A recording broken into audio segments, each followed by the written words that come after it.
வணக்கம். Welcome to Thanjavur சமையல். அடை தோசை எப்படி செய்கிறதுன்னு பார்க்கலாம் வாங்க. அது செய்கிறதுக்கு 1/4 கப் இட்லி அரிசி, 1/4 கப் பச்சரிசி, 1/4 கப் துவரம்பருப்பு, 1/4 கப் பாசிப்பருப்பு, 1/4 கப் கடலைப்பருப்பு, 1/4 கப் உளுந்து. இது எல்லாத்தையும் சேர்த்து இது கூட காரத்துக்கு ஒரு 8லேருந்து 10 காஞ்ச மிளகாய் சேர்த்து நல்லா கழுவிட்டு அதுக்கப்புறம் இதில் தண்ணி ஊற்றி 4லேருந்து 6 மணி நேரம் இதை ஊற வச்சுக்கலாம். இது ஊறட்டும். 6 மணி நேரத்துக்கு அப்புறம் எடுத்திருக்கேன். இது நல்லா ஊறிடுச்சு. தண்ணியை வடிச்சிட்டு அரைக்கலாம். இந்த தண்ணியை அரைக்கிறதுக்கும் பயன்படுத்திக்கலாம், ஊறின தண்ணியையே.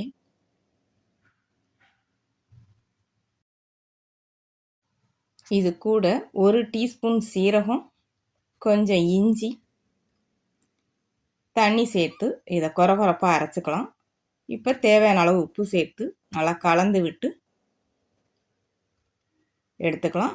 இது கூட 1/4 டீஸ்பூன் பெருங்காயத்தூள், 1/4 டீஸ்பூன் மஞ்சள் தூள் சேர்த்து கலந்து விட்டு உடனே தோசை ஊற்றினாலும் நல்லாயிருக்கும், புளிக்க வச்சு ஊற்றினாலும் நல்லாயிருக்கும். நீங்கள் எப்படி வேணுமோ அப்படி செஞ்சுக்கலாம். இந்த அளவுக்கு இருக்கணும். தண்ணி நிறையா ஊற்றிட்டிங்கன்னா தோசைக்கல்லில் ஊற்ற முடியாது. இந்த அளவுக்கு கெட்டியாக இருக்கணும். இப்போ இது இருக்கட்டும். இதுக்கு ஒரு சட்னி அரைச்சிக்கலாம்.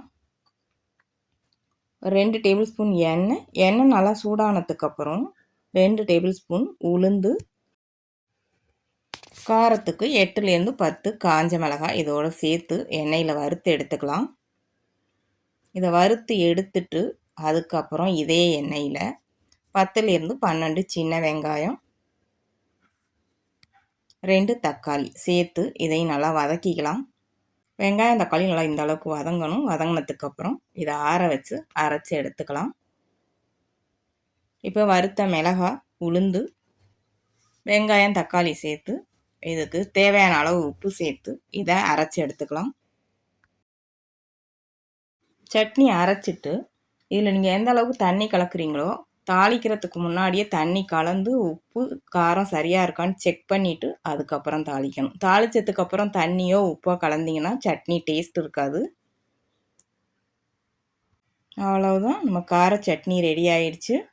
அதுக்கப்புறம் இப்போ தோசை ஊற்றலாம். தோசை ஊற்றுறதுக்கு நம்ம எடுத்து வச்சுருக்க மாவை அப்படியே ஊற்றலாம். இதில் நான் எதுவுமே கலக்கலை, அரைச்ச மாவை அப்படியே ஊற்றுறேன். மாவு இந்த அளவுக்கு கெட்டியாக இருக்கணும். அப்போ தான் ஊற்றுறதுக்கு நல்லா வரும். தோசைக்கல்லும் கரெக்டான சூடு இருக்கணும். அதிகமாக அனல் இருந்துச்சுன்னா மாவு கரண்டியில் ஒட்டிக்கிட்டு வரும், தோசை நல்லா வராது. அப்படி கல் அதிகமாக சூடாயிடுச்சுன்னா கல்லில் கொஞ்சம் தண்ணி தெளிச்சிட்டு அனலை குறைச்சிட்டு அதுக்கப்புறம் ஊற்றுனீங்கன்னா கரெக்டாக வரும். இப்போ தோசை மேலே நல்லெண்ணெய் அல்லது நெய் சேர்த்துக்கலாம். நான் நெய் சேர்த்துருக்கேன். நல்லா வெந்ததுக்கப்புறம் இந்த அளவுக்கு திருப்பி விட்டு 2 பக்கமும் ஒரே மாதிரி வேக வச்சு எடுத்துக்கலாம். மிதமான சூட்டில் வேக வச்சிங்கன்னா இந்த அளவுக்கு வரும். ஆனால் அதிகமாக வச்சு சீக்கிரம் செய்கிறோம் அப்படின்னு செஞ்சிங்கன்னா கருகும், கல்லில் ஒட்டும். நல்லா இந்த அளவுக்கு வெந்ததுக்கப்புறம் இப்போ எடுத்துடலாம். அதுக்கப்புறம் இதே மாவில் கொஞ்சம் வெங்காயம், கருவேப்பிலை, கொத்தமல்லி இலை சின்ன சின்னதாக கட் பண்ணி இதில் சேர்த்து கலந்துருக்கேன். இதையும் தோசையாக ஊற்றி எடுத்துக்கலாம். இது மாதிரி தோசை ஊற்றும் போது வெங்காயம், கருவேப்பிலை, கொத்தமல்லி போட்டிருக்கும் போது இன்னும் டேஸ்ட்டு நல்லாயிருக்கும். முருங்கைக்கீரை சேர்த்து செஞ்சாலும் அதுவும் நல்லாயிருக்கும். வெங்காயம் வெட்டும்போது ரொம்ப சின்ன சின்னதாக வெட்டணும். அப்போ தான் தோசை இந்த மாதிரி ஊற்ற முடியும். இப்போ இது மேலே கொஞ்சம் நெய் சேர்த்து நல்லா வேக வச்சு எடுத்துக்கலாம். ஒரு பக்கம் வெந்ததுக்கப்புறம் திருப்பி விட்டு இன்னொரு பக்கமும் நல்லா வேக வச்சு எடுத்துடலாம். இதே மாவில் நீங்கள் கார பணியாரமாகவும் செய்யலாம், அதுவும் நல்லாயிருக்கும். செஞ்சு பாருங்கள். அவ்வளவுதான், நம்மளோட அடை தோசை ரெடி ஆயிடுச்சு. இது கூட தேங்காய் சட்னி, கார சட்னி எது வச்சு சாப்பிட்டாலும் டேஸ்ட்டு ரொம்ப நல்லாயிருக்கும். நீங்களும் செஞ்சு பாருங்கள். வீடியோ பிடிச்சிருந்தா வீடியோ ஷேர் பண்ணுங்கள். தஞ்சாவூர் சமையலுக்கு சப்ஸ்கிரைப் பண்ணுங்கள். தேங்க்யூ.